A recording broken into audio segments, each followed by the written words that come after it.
एक क्वेश्चन और निकल गया है मेरा, एंट्री। एंट्री क्या हम खाली गेट को कंसिडर करते हैं या खिड़कियों को भी कंसिडर करते हैं? अच्छा सवाल किया है। हम दरवाजे से अंदर आते हैं कि खिड़की से? हम तो दरवाजे से आते, चोर खिड़की से भी आया था।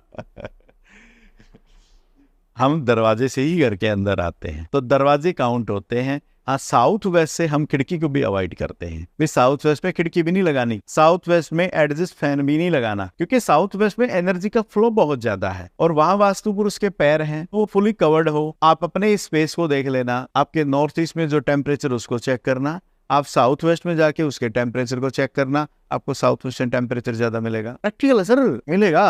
बिल्डिंग तो सेम ही है, बिल्डिंग की बाउंड्री एक है, तो दोनों में अंतर क्या है? क्योंकि वास्तु, क्योंकि साउथ वेस्ट में वहां पे एनर्जी का फ्लो ज्यादा है उस जोन के अकॉर्डिंग।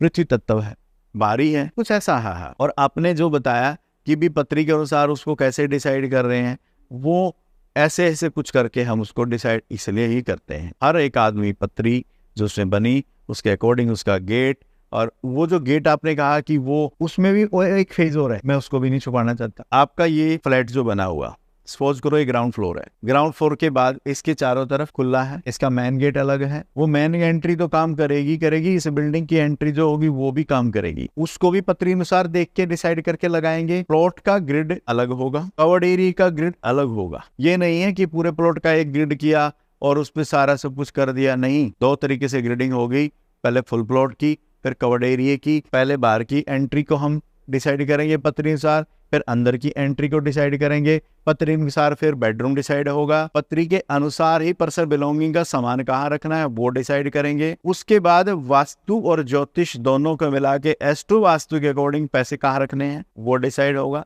बेसमेंट का क्या करना है? बेसमेंट में ना, जितने भी हम बेसमेंट अब देख रहे हैं, पहले बात तो लोग भाई कहते हैं बेसमेंट बन गया, फेल हो गया, चल नहीं रही बिल्डिंग। उसका कारण क्या है? मुझे जो समझ में आज तक आया और जो मैंने अपने गुरु से सीखा, जो मेरे गुरु ने बताया, मैं उससे बियॉन्ड बाहर कुछ नहीं जाना। लोग कई बार मेरे को बोलते हैं सर आप न्यूमरो भी देखते हैं। मेरे को मेरे गुरु ने न्यूमरो नहीं सिखाया, तो मैं उसके बारे में ना तो मैं पॉजिटिव बोलूंगा ना नेगेटिव बोलूंगा।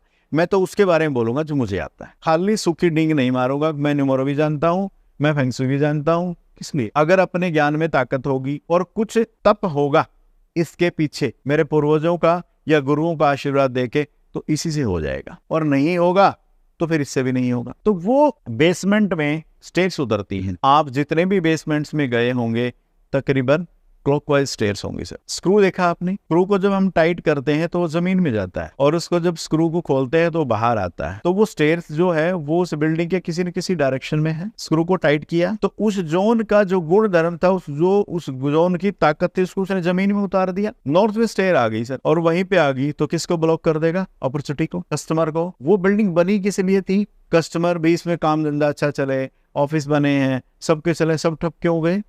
एक उस स्टेयर ने बट्ठा पीट दिया सारे का। लोग यही कहते हैं सर स्टेयर तो तोड़ नहीं सकता, ये ऊपर से नीचे तक कैसे तोड़ेंगे? उसके वास्तु के समाधान ये है कि उसमें एंटी क्लॉक स्प्रिंग डाले जाए उस दिशा के गुणधर्म के अनुसार। पहले उस दिशा के गुणधर्म के अनुसार डिसाइड होगा कि एंटी क्लॉक कौन से डलने हैं, फिर उसका स्पेस कितना है, उस स्पेस के अकॉर्डिंग स्प्रिंग की क्वांटिटी कितनी होगी, वो तरीके चलेंगे। ठीक। और किसी की अगर ऐसी नॉर्मल सीढ़ी है तो कोई दिक्कत नहीं है? अगर नॉर्मल सीढ़ियां हैं, सीधी जा रही है, तो वो कहीं पे ब्रेक नहीं कर रही। मैंने आपको पिछली बार बताया था कि किसी ने मेरे से सवाल किया कि सर मेरा है ना काम नहीं चल रहा, 10th बॉक्स में आ गया सर, मैं 10th बॉक्स की राशि में चला गया, काम नहीं चल रहा। क्लॉकवाइज स्टेयर थी, कुछ नहीं था, जाके देखा सारा खाली पड़ा है। इसी बात को अगर केवल वास्तु वाला जाए और एस्ट्रो नहीं जानता होगा तो वो देखेगा स्टेयर स्पेस जितना भी है, कलर वलर सब बैलेंस करा देगा, कलर भी बैलेंस करवा देगा, और उस स्टेयर्स के नीचे भी चला जाएगा, देख के भी आ जाएगा। काम नहीं कर रहा, 10th बॉक्स देखेंगे। 10th बॉक्स में क्या है? स्टेयर्स आ गई, उसको सिर्फ ट्रीटमेंट किया से। स्टेयर्स कौन सा प्लैनेट को रिप्रेजेंट करती है? स्टेयर्स फायर को रिप्रेजेंट करती है। एयर फायर का इसमें है, एयर और फायर का कॉम्बिनेशन है, उसको रिप्रेजेंट करती है। स्टेयर्स से ऐसा वास्तु में है कि 10% ही कोई बैड इफेक्ट आता है। स्टेयर्स के नीचे लोग किचन बना देते हैं, स्टोर बना देते हैं, टॉयलेट बना देते हैं। ये सवाल कई बार आए हैं कि मैं किसी का वास्तु कर रहा हूँ और वो कहते हैं जी उत्तर दक्षिण इसका लगाना चाहिए नहीं लगाना चाहिए। देखो हमारे को तो अभी तक बताया नहीं कि उत्तर दक्षिण लगाना चाहिए नहीं लगाना चाहिए, लेकिन हम भी उत्तर दक्षिण ही लगाते हैं क्योंकि ज्ञानी लोग बहुत घूमते हैं। हमारा मानना यह है कि दिशा डिसाइड करती है लगनी कहाँ चाहिए, दिशा के अकॉर्डिंग। उसके बाद भी फिर उसको साउथ या नॉर्थ ऐसा कुछ करके लगाते हैं, अपन उसको डिनाई नहीं करते। क्योंकि एक आदमी ने भी आगे बोल दिया ना, कितना ही बेस्ट आपने काम किया हो, अरे यार ये तो गलत हो गया, वहम घुस जाता है और वहम की दवाई नहीं है, तो इसलिए ऐसे करता है।